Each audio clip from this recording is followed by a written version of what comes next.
Didn't realize there was a camera on me. Oh, I'm just doing my Christian Harloff impression. Hi guys, it's me, Alex, and you guys saw Austin, or not Austin's yet. And he says, his is tomorrow.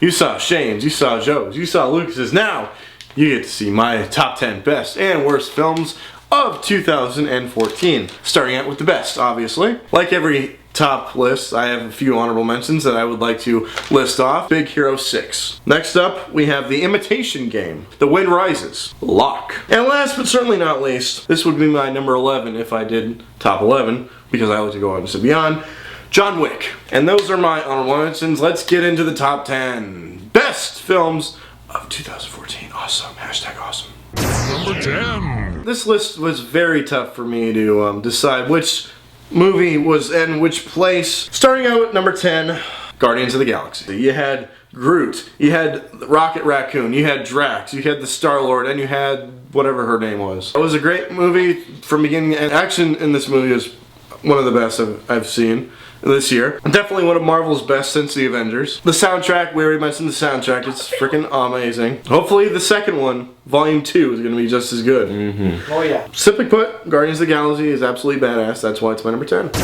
Number 9. This was actually a suggestion by Austin to see this movie. I know what it is. And he absolutely loves this. He actually saw it last night as well. And that, of course, is Whiplash. I'll just say it right there. I'm not the biggest fan of Miles Teller. I don't know why. I just have a feeling he's like Shia LaBeouf 2.0. He is. But this movie, he did really good. He was drumming, and J.K. Simmons is his teacher. He definitely deserves to win the Oscar for Best Supporting Actor, in my opinion. And the music in this movie is pretty awesome, too. I mean, Whiplash is a great song, and the Caravan? Yes. Caravan, that's the other song. That one's pretty good, too. Visually, you look beautiful. You can connect with the characters. Well, I don't really know if you could connect with Miles Teller that much. The final scene is probably my favorite scene in the movie, where he basically tells J.K. Simmons, Mr. Fletcher, to fuck off. It's my number 9. Number 8. Number 8 is a movie that everybody has seen, the Lego Movie. Best animated movie of the year. I loved Legos as a kid, and seeing them in real life with their mouths actually moving, it was pretty funny. Very well written. Like Shane said, like no, Joe said this already, but like Shane said, some of the jokes that adults could, and of course, everything is awesome. Everything is awesome. Hashtag awesome. And it is. It's my number 8. Number 7. My number 7 is a book-to-film adaptation. Gone Girl. Ben Affleck in probably the best role of his career, aside from Argo. Rosamund Pike, probably the best actress performance of the year. She definitely deserves to win the best actress at the Oscars. Just the cinematography, the story behind it, and surprisingly enough, Tyler Perry was actually in this movie, and he was freaking funny! Wow. Can you believe that? I can't, actually. He was funny! Simply put, that's my number 7. Number 6. Number 6, for me, is a pretty amazing film, to say the very least. Austin loves this movie. Lucas loves this movie. Shane, Joe haven't seen it yet. I'm kind of pissed at Joe that he hasn't seen it, because he is a cameraman. If you haven't guessed it, it's Nightcrawler. Jake Gyllenhaal. Best performance of his entire career, by far. But Bubble Boy is up there too. Cinematography was beautiful. You didn't know if he was a good guy or a bad guy, but he was I think he was somewhere in the middle. Definitely got you a little behind the scenes of how the newscasting is being done. That's my number 6. Number 5. Now we're on to the best of the best. The cream of the crop. My top 5 best of 2014. If you had a chance to relive something over and over and over again, this is the way to do it. My number 5, Edge of Tomorrow. This is my number 1 favorite film of the summer. It definitely deserves to be high on my list because I freaking love this. I mean, Tom Cruise playing as the badass that he is in like this Halo-style war. It's like Groundhog Day meets Starship Troopers, and as Mark Ellis would say. But in my opinion, this is better than both of them. So yeah, number 5.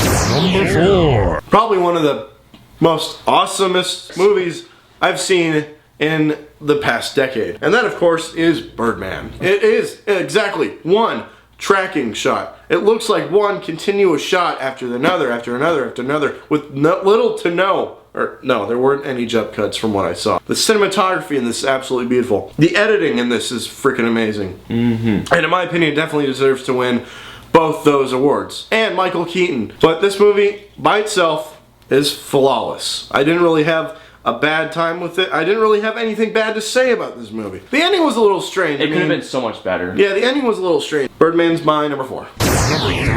Number 3 for me is going to be a movie that nobody said was possible. A movie that took 12 years in the making.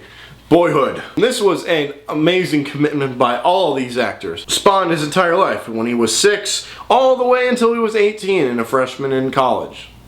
Which was pretty risky. Don't know much to say about it, but it was beautiful. It's definitely one of the best movies of all time in my opinion. I agree with Joe completely, 100%, because this is absolutely beautiful. Number 2. My number 2 is going to be one of the best movies of this particular director. It's definitely, no, I think it's a tie between this and Moonrise Kingdom. If you haven't guessed it already, it's The Grand Budapest Hotel. This movie, put together, was done absolutely beautifully. Ralph Fiennes as the main guy looked great. The cinematography looked beautiful. Set design looked beautiful too. That's why The Grand Budapest Hotel is my number 2. It's number 1. My number 1, best film of 2014. It's the exact same thing.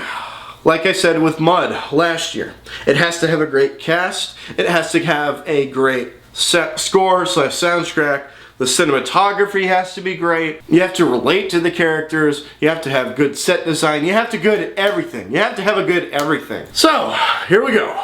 My number 1 favorite film of 2014 is Chef. I've never heard of that film. Whoa! Chef. That is my favorite film of the year, by far, because it is something I love. Food. Jon Favreau.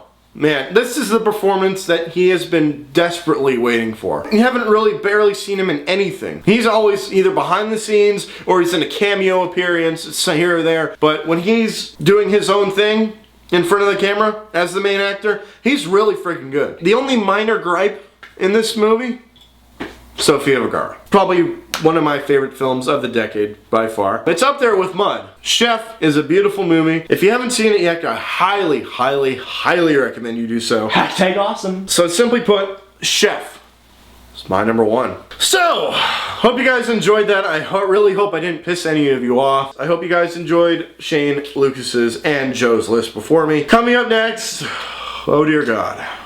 It begins. It begins. The worst of 2014 is coming up next.